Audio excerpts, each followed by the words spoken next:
Welcome back. In this video I'm going to show you the 4 screw options we've got for fastening hardwood boards to the Qwickbuild aluminum framing system. Let's take a look.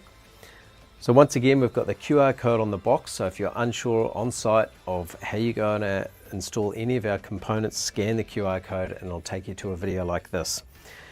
Now the main differences between these screws is essentially just the head size and the screw length, and it basically comes down to your personal preference.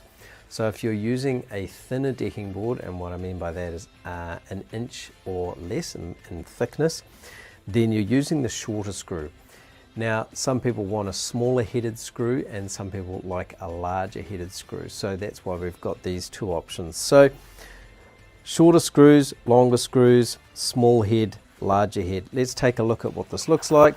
These are the screw heads to scale. So you can see the smaller head has a T20 driver and the larger head actually has like a hex driver. Based on customer feedback, that's what people like. It's kind of more of a marine style, coastal look to that kind of screw. Right, let's take a look at these screws.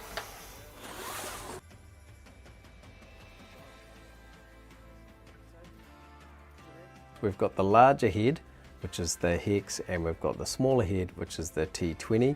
So this is a 9mm or 3/8, and this is a 12mm or a 1/2 inch.